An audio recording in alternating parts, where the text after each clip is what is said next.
আজকে আমাদের বিষয় হচ্ছে কিভাবে আমরা আল্লাহ রাব্বুল আলামিনের জিকিরকে স্মরণ রাখতে পারি, ভুলে না যাই। আমাদের জিহ্বার মধ্যে আল্লাহ তাআলার জিকির চলতে থাকে বিভিন্ন সময়ে বিভিন্ন উপলক্ষে। আল্লাহ তাআলা বলেছেন আমাদেরকে বেশি বেশি করে জিকির করতে। সূরা আহজাবের 42 নম্বর আয়াতে তিনি বলেছেন, হে ঈমানদারগণ, খুব বেশি বেশি করে আল্লাহ তাআলাকে স্মরণ করো। আসলে আমাদেরকে দুনিয়ার ব্যস্ততা, কাজকর্ম, ঘরবাড়ি, সংসার সব কিছু আমাদেরকে অনেক ব্যস্ত করে রাখে, যার ফলে যে জিকির পরিমাণ আল্লাহ তাআলা আমাদের কাছে চান এবং এতগুলো আয়াতে বেশি বেশি করে আল্লাহকে স্মরণ করতে বলেছেন, জিকির করতে বলেছেন, সেটা আমাদের মিস হয়ে যায়। আর আজকালকার জমানায় তো আরও অনেক কিছু আছে, যে আমাদের এই মোবাইল ফোন জাতীয় জিনিসের মধ্যে যা কিছু আছে, আগে যা কিছু জিকির করার সুযোগ হতো এখন বোধহয় সেটাও গায়েব হয়ে যাচ্ছে আস্তে আস্তে। তো এই যে গাফলতের মধ্যে আমরা আছি, এই বিষয়ে কিভাবে আমরা সচেতন হতে পারি, এটাই আজকে আমাদের মূল উদ্দেশ্য। সূরা আলে ইমরানের 41 নম্বর আয়াতে আল্লাহ তাআলা বলেছেন যে তোমরা বেশি বেশি করে তোমাদের রবকে ডাকো, সকাল সন্ধ্যায় তার তাসবিহ আদায় করো, তার প্রশংসা করো। সকাল সন্ধ্যায় যে কতগুলো জিকির আছে আপনারা জানেন, আসবাহানা ওয়া আমসাইনা, এই জিকিরগুলোকে বেশি করে করা। আর যারা বেশি করে জিকির করবে, আল্লাহ তাআলা সূরা আহজাবে তাদের ব্যাপারে বলেছেন বেশি বেশি করে জিকির করে যে সমস্ত মহিলা এবং পুরুষ, তাদের জন্য আল্লাহ তাআলা অনেক বড় পুরস্কার রেডি করে রেখেছেন। এই যে নামাজ পড়ি আমরা, এটা উদ্দেশ্য তো আল্লাহকে স্মরণ করা। কোরআন তেলাওয়াত এটাও একটা জিকির, বড় জিকির। আর তাসবিহগুলো পড়ি, এগুলো সব আল্লাহ তাআলা জিকির। তাহলে নামাজের উদ্দেশ্য হচ্ছে আল্লাহ তাআলাকে ডাকা, তার স্মরণ করা, তার জিকির আদায় করা। একটা হাদিসে তিনি বললেন যারা বেশি, যারা মুফাররিদুন, যারা ইউনিক, যারা অনন্য, তারা সবার আগে পৌঁছে গেল। সবার আগে পৌঁছে গেল। সবার আগে কোথায় পৌঁছে গেল? আল্লাহর সন্তুষ্টির দিকে, জান্নাতের দিকে।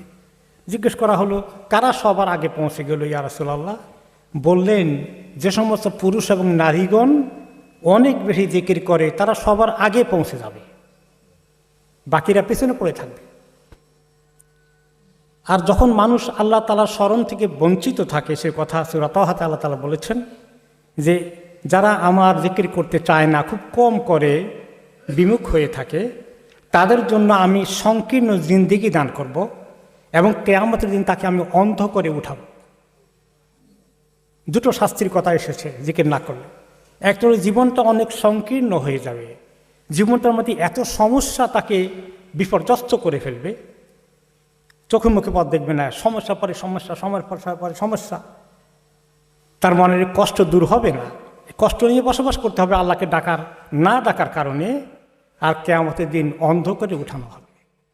এই দুটো করুণ পরিণতি, কোনটা হালকা? দুটোই কঠিন। আর এই দুটো খারাপ পরিণতি থেকে আল্লাহ বাঁচাবেন আমাদেরকে আল্লাহ তাআলাকে ডাকার মাধ্যমে। তিনি বলেছেন যে কেন জিকির করে না, আল্লাহকে ডাকে না, ভুলে যায়? কারণ শয়তান তাদেরকে তার হাতের মুঠোয় নিয়ে নিয়েছে। তারা শয়তানের পরাভূত হয়ে গেছে, শয়তানের কন্ট্রোলে চলে গিয়েছে। জিকির না করা অর্থ হলো শয়তানের কন্ট্রোলে চলে গেছি, নাউযুবিল্লাহ। আর জিকির করলে শয়তানের কন্ট্রোল ছুটে যায়, সে আর সুবিধা করতে পারে না। আমরা অনেকেই বলি আহারে একটু আমল করতে চাই, আহারে একটু নামাজটা ঠিকমতো পড়তে চাই, জামাতটা ধরতে চাই, খালি মিস করি আফসোস করি। কারণ কি? শয়তানের খপ্পরের ভিতরে আছি আমরা।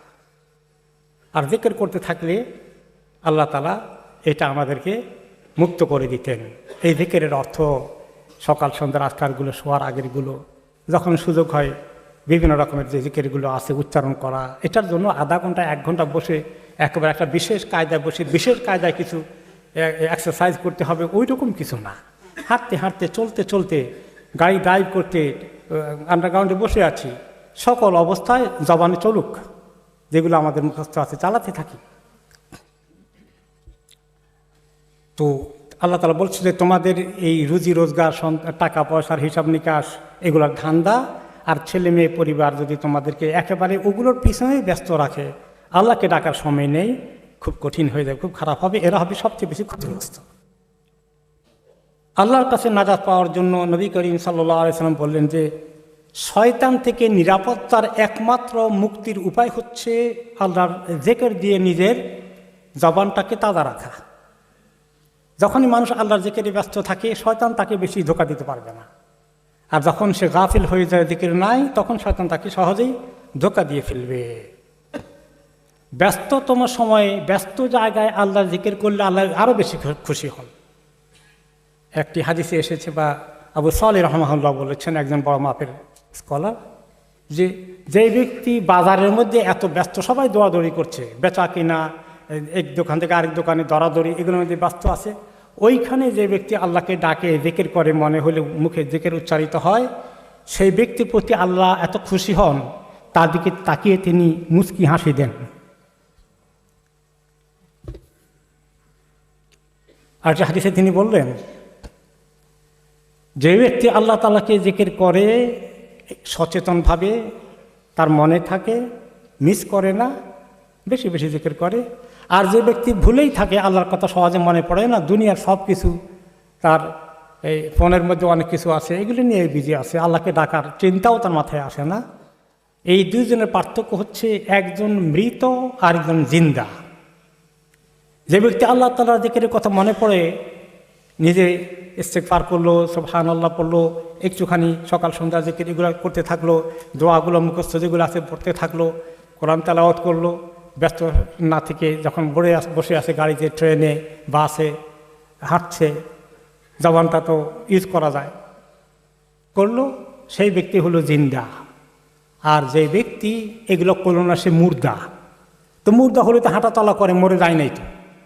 তো আসল জীবন তো হলো ওই জীবন, যে জীবন আল্লাহ তাআলাকে চিনে, আল্লাহর সঙ্গে সম্পর্ক রেখে তার জবানে সেটা উচ্চারিত হয়। আর যার এগুলো নাই, সে আর মরা মানুষের কোনো পার্থক্য নাই। মরা মানুষ একটু আল্লাহ ডাকতে পারবে না, আর সুবহানাল্লাহ পড়তে পারবেন, মরে গেলে কেউ পারবে না। তাহলে সে জিন্দা থেকেও মরার মতোই থাকলো।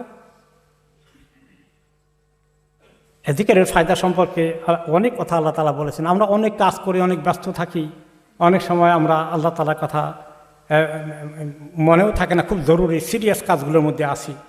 যত সিরিয়াস কাজ থাকুক, কোনো অবস্থাতেই জিকির যেন বেশি মিস না হয়ে যায়। এমনকি আল্লাহ তাআলা সূরা আনফালের এই 45 নম্বর আয়াতে বলেছেন, যখন তোমরা দুশমনের মোকাবিলা জিহাদের মধ্যে আসো, লড়াই চলতেছে, ওই সময় মজবুত থাকো, আর ওই সময় বেশি করে আল্লাহর জিকির করো। সুবহানাল্লাহ, দুশমন আমাকে অ্যাটাক করতেছে, আমি দুশমনকে অ্যাটাক করতেছি, এই অবস্থাকে আল্লাহকে ভুলে যাওয়া যাবে না। তাহলে আমরা কোন উসিলে আল্লাহকে ভুলে যাব? কিভাবে আমরা চিন্তা করতে পারি যে আমরা আল্লাহ তাআলার উপরে আমাদের ইমানটা আসলে আছে? এই কথাগুলো তিনি বলেছেন, এই কথাগুলো, এই আল্লাহকে ডাকাটাই হল বড়। এবং তিনি বললেন, ওয়ালা যিকরুল্লাহ আকবার, মনে রেখো সবচেয়ে বড় কাজ হচ্ছে আল্লাহকে ডাকা।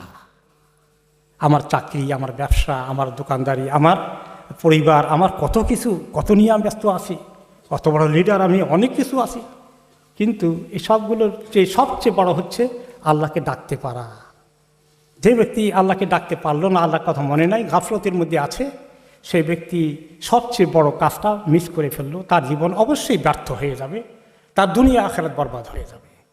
আল্লাহ রাব্বুল আলামিন আমাদের জবানকে আল্লাহর জিকির দ্বারা ইনশাআল্লাহ তাজা রাখুন। আল্লাহ তাআলা আমাদেরকে তৌফিক দান করুন।